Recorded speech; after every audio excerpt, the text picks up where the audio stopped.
Hey guys, hope you're having an amazing day today. My name is Steve. Thank you so much for stopping by my channel. Today I'm going to be reacting to what if the United Kingdom broke up. So I got the idea to look into this topic because I've seen a number of people in my comment section talk about the Scottish independence movement. While I don't really understand much about that movement, I now know that there is some sort of a movement in Scotland to gain Scottish independence, and I guess that would mean that Scotland would leave the UK at that point. And obviously, I also understand that there is a reunification effort between people in Northern Ireland and the Republic of Ireland. Now, at the current moment, that doesn't seem to be something that's likely to happen in the near future, but there's definitely a movement there. And so now knowing there's a movement in Ireland and Northern Ireland to reunify, knowing there is a Scottish independent movement going on, I'm really curious, what would it look like if the UK split up? Obviously, if Scotland left and Northern Ireland left, what would England and Wales decide to do at that point? Would they still stay, connected together, or would they decide to split up as well at that point and no longer have the strong ties of the UK? Obviously, I believe that because of the proximity of all four countries, there would still be major ties, especially with trade and whatnot, but there would obviously be quite a few differences that would happen, especially in the day-to-day lives of the individuals. So I think this is a really interesting thought experiment. While I don't really think it's likely the UK is going to split up anytime soon, obviously you never know what's going to happen in the future. But I'm curious, what would it look like if the UK decided to break up and you had four individual countries that weren't really so intimately tied together anymore?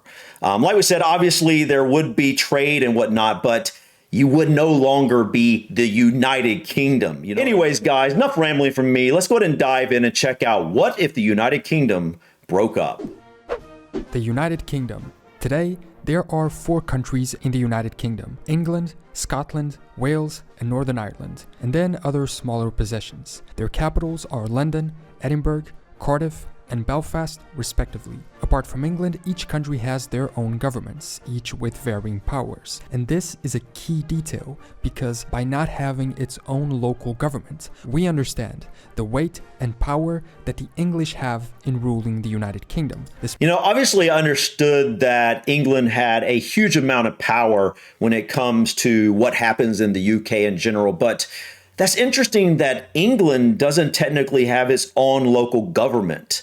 I'd like to understand a little bit more about what that exactly means.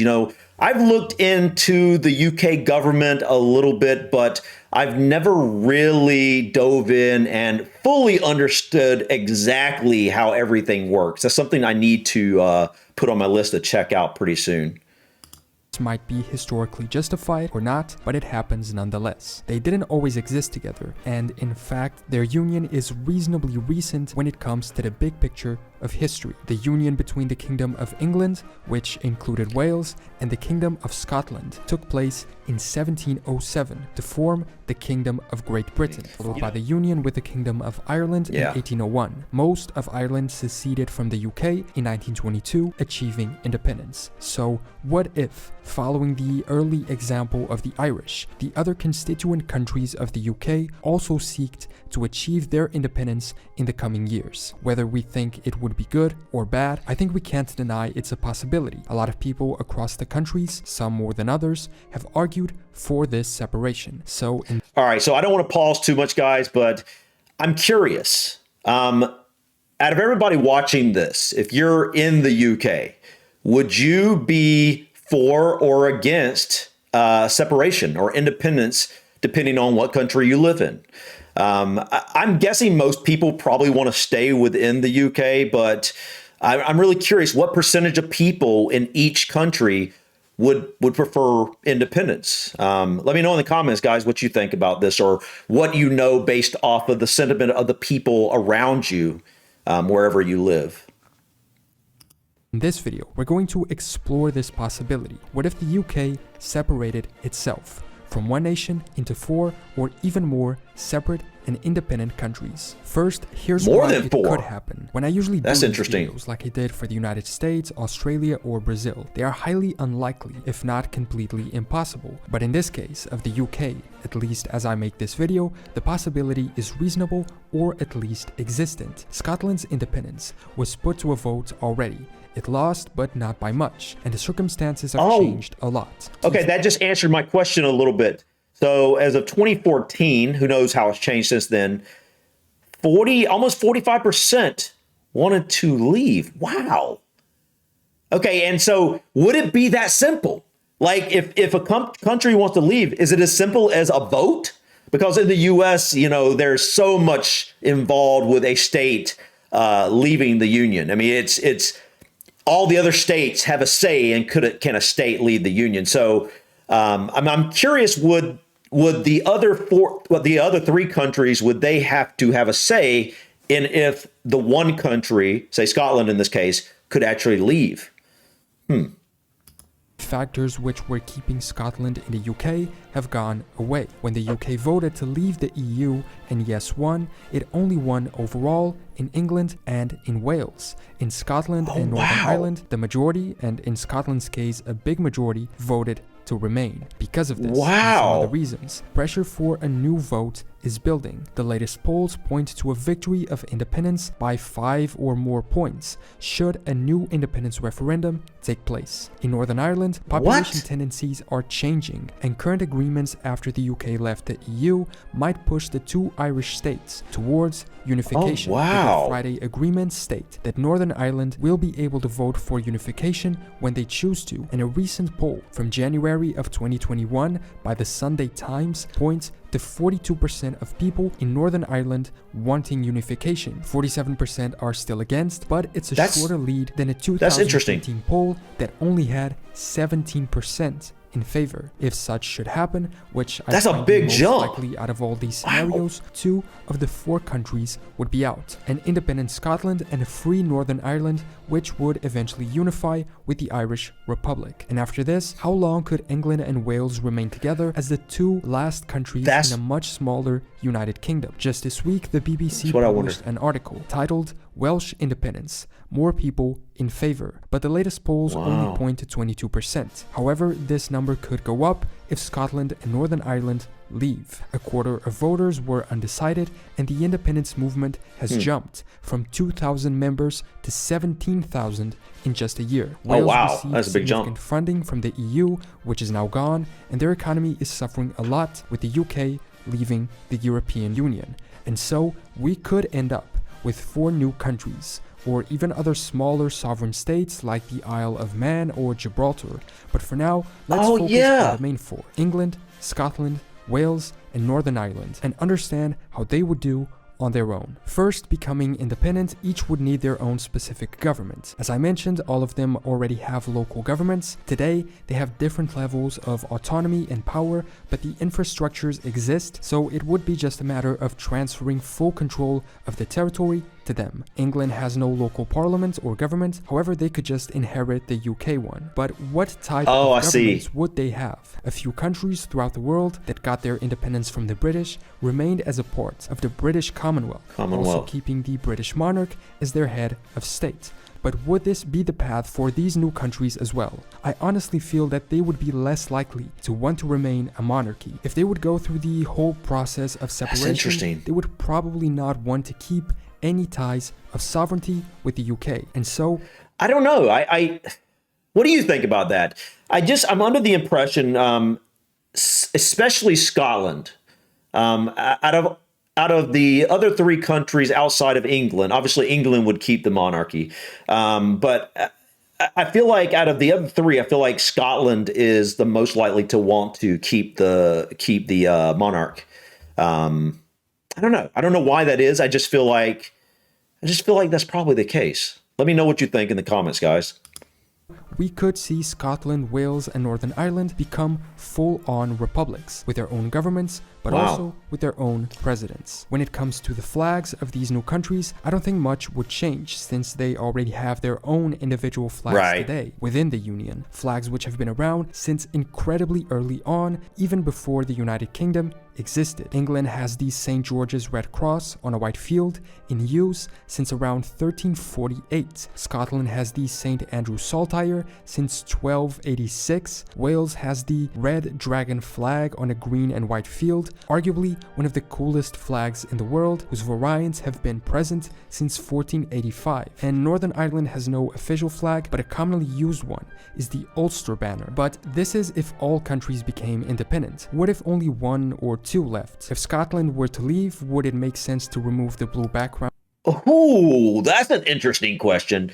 I wanted to say that I am very curious what Northern Ireland would use as their flag. Would they use the Ulster banner? Because from what I understand, there is not really an official flag. I've tried to understand exactly what the actual official flag of Northern Ireland is, and no one's been able to answer me. So is there an official flag? Or is it just you guys just use, in Northern Ireland, just use the Ulster banner as the flag? And then technically the UK flag is actually the official flag. But yeah, look at that. That's interesting. I wonder if that would happen.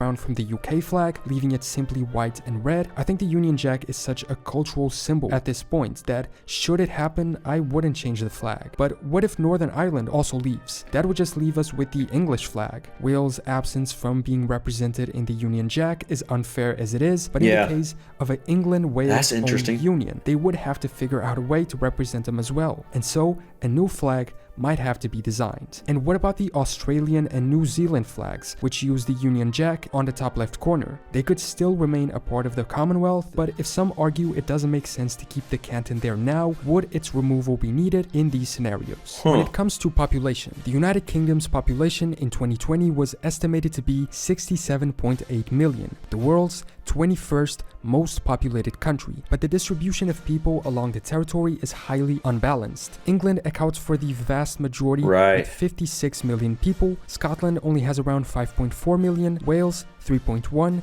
and Northern Ireland 1.9. Wow. England would therefore remain in the top 25 most populated countries in the world, while the other three would be significantly smaller. Scotland would be just ahead of Slovakia and behind countries like Finland or Denmark, Wales between Mongolia and Bosnia's population numbers, and Northern Ireland between Guinea-Bissau and North Macedonia. Although joining the Republic of Ireland, the Irish island would then account for a total of 6.7 million people. When it comes to the religion of these various peoples, there aren't that many differences. Christians are the vast majority in all four countries, 60% in England, 57% in Wales, 53% in Scotland, and 82% in Northern Ireland. The second largest group are non-religious people in each of them. There are very small minorities in all of them, the most relevant being Islam at 5% in England, but there are no significant religious differences between these four potential new countries. There is a key difference though between Protestants and Catholics. Most of the United Kingdom is Protestants. However, there are some Catholic populations still, and this might play a role in a few future developments. In Scotland, Catholics comprise around 16% of the total population, a number that goes down to 7% in Wales, or 10% if you count England and Wales together. But what about Northern Ireland? One of the key divisions between British Northern Ireland and the independent Republic of Ireland is religion. In the north, they are mostly Protestant, and in the Republic,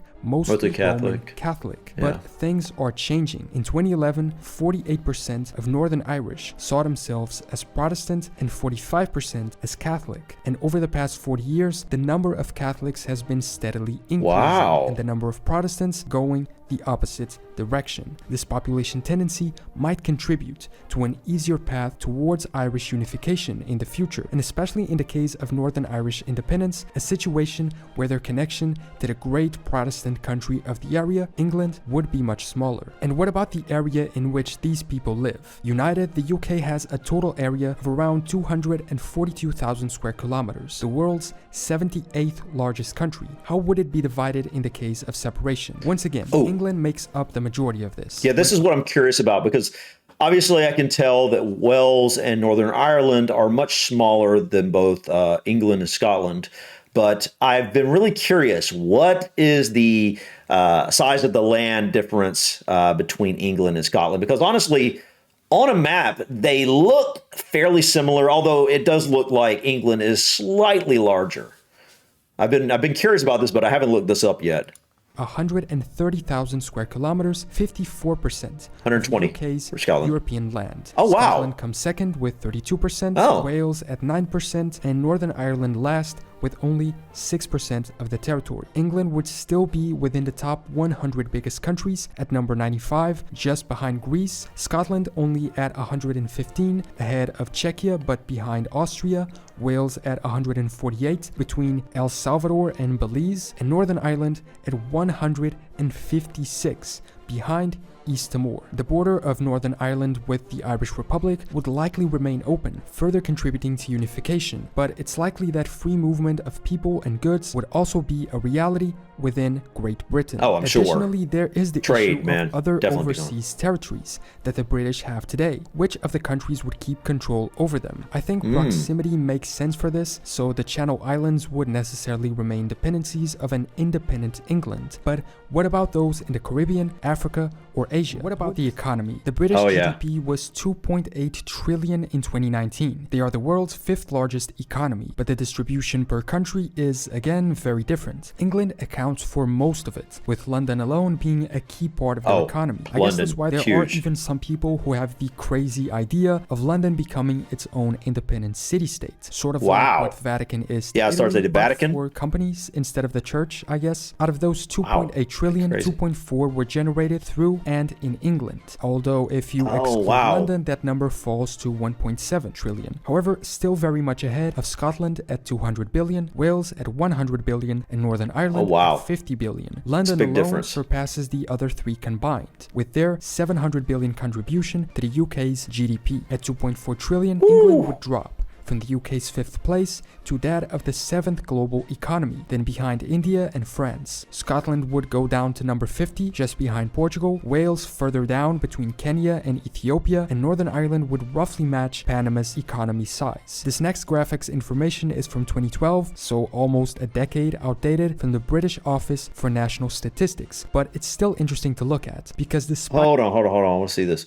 Profile of Scotland, 8% of the UK population. So this is quite old now. This was, what do you say, 2012?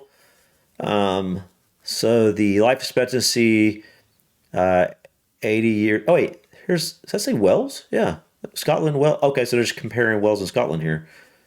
So slightly higher lifespan in Wales.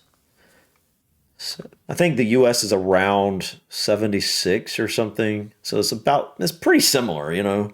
Most of the Western world is, you know, within a few years of each other when it comes to life expectancy.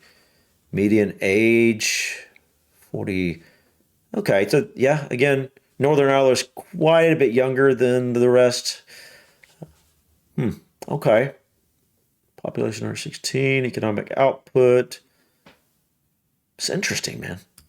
Despite things probably having changed in the past 10 years, general tendencies might not be too far off. It shows us how each English region compares along with the three other London's countries quite a of bit the Union. younger. Notice that England is responsible for 80% worth of the economy, Scotland for 8%, Wales for 4%, and Northern Ireland for 2%. Wow. Although this only adds up to 94, so I don't know where the other 6 are. The point is, even assuming— Well, I mean, I guess the other 6 would be some of the islands that maybe they aren't considered, like the Isle of Man, for example. I mean, is that what the other 6% would be from? I mean, I guess I can't imagine if you take those four countries, you know, and they make up 94%. That 6% has to come from somewhere, so it's probably some of the islands or something. England's position is partly due to working together with the other countries, even if they were exploiting their resources and concentrating all industry, production, exports, and service providing in England. Their economy is largely bigger, and at the moment of a breakup would be the biggest. Obviously that without the resources of the 3 countries and with the 3 establishing their own individual separate economies, England would likely fall in benefit of the other 3. So far, in population, territory, and economic terms, England would retain much much of what the UK already has. Now, obviously, I think at least immediately there would be a very big drop from no longer working together, and each of the countries might lose significant amounts in their GDP, especially because all the new countries might have new expenses that the central UK government now That's covers. true. Only 16% of Scottish exports are to the EU, while 63% to the UK. If these UK-destined exports were at risk, their economy would suffer a lot. But I think in the long I don't think it would be at risk, though. would likely begin improving and doing better. They would still There is also the issue of currency. to those Would countries. all of them keep the British pound or come up with Scottish, Welsh, and Irish pounds? Northern Ireland unifying and Scotland joining the EU could mean they also join the Eurozone and begin using the euro. But unless all of them continue to use the British pound, which in this scenario I would find unlikely, the value of the currency would most likely drop, even if then rising again or even more in the future. And finally, one of the biggest issues in any country separation, the military. How would they divide military forces and resources? According to this document from 2014, the UK have around 156,000 active military personnel. Of these, 125,000 are provided by England, around 10,000 by Scotland, and just over 2,000 by Wales and Northern Ireland each. In this map, we can see that, although this includes civilian personnel and the armed forces too, the darker the color, the more that region contributes to the armed forces staff. While Scotland surpasses certain regions of England altogether has a large lead over the rest. And so, in the event of a separation, having the most land, the most people, and the biggest economy, it makes sense that the most of the military resources would remain theirs, while Scotland and Wales having to somewhat build their militaries from scratch. Northern Ireland's almost absence of armed forces would be another step towards unification with the Republic of Ireland. With the potential loss or independence of the British overseas territories, the last remnants of the once gigantic British Empire would effectively be in danger and possibly disappear forever. The United Kingdom's role as a major country in international politics might also come to an end, damaging their seat at the table. I mean, who would occupy the UK's permanent seat on the UN Security Council? My logic would dictate England has the biggest chance, but would they be able to justify their presence without the existence of the UK as a whole? The economies we saw before separating would bring their economic power significantly down. And even if England, or perhaps eventually Scotland, maintained their presence in the G20 or G7 groups, their power and influence would decrease, as their economy would be much smaller as well. So that is a short overview of what could happen if the United Kingdom broke apart, separating itself into 4 or 5 or more independent, separate countries. All right, guys. This was a very informative video. It was exactly what I was looking for in terms of kind of understanding what it would look like if the UK split up. Now, I don't think it's likely to happen anytime soon, at least on a mass scale where all 4 countries just kind of split. Knowing, granted, the little bit that I know about what's going on right now in terms of, the independent movements, it seems like you said here, it seems like Northern Ireland, the Republic of Ireland, seem to be the most likely to reunify, or seems like Northern Ireland would be the one that's most likely to, leave first because of reunifying with the Republic of Ireland. Obviously, I don't know if that's going to happen, but a lot of people are talking like it might. It seems like a lot of people want that. A lot of people don't want that. And I think that's probably the same thing with, Scotland leaving or Wales leaving, or England deciding they want to break off from everybody else. I think there are going to be people that want that, and there are people that don't want that, just like there were people that wanted Brexit and people that didn't want Brexit. People have their own ideas of what's best for their country, and so that really determines what they would like to see. And so I'm curious, what do you think is the likelihood that this happens, say, in the next 20 years or something like that? I can't imagine it at this point. It's hard to imagine that, you guys in these 4 countries not being together under the one roof of the UK, so to speak. But it's really interesting, how everything would be broke apart, and then you guys would have to figure out how to split up the military and what currencies are going to use, what the flags might look like. Anyways, guys, let me know in the comments what you think about this. What do you think would be the largest concern for each individual country if you broke apart? And Would you like to see this? Would you not like to see this? How would you feel if this actually happened? And what do you think would be the benefits and the cons to this happening? But anyways, guys, thank you so much for stopping. Please click that like button. Feel free to drop your comments or suggestions about this video or others. And don't forget to subscribe to continue to follow me on my journey to discover my British and Irish ancestry. Until next time, guys, peace.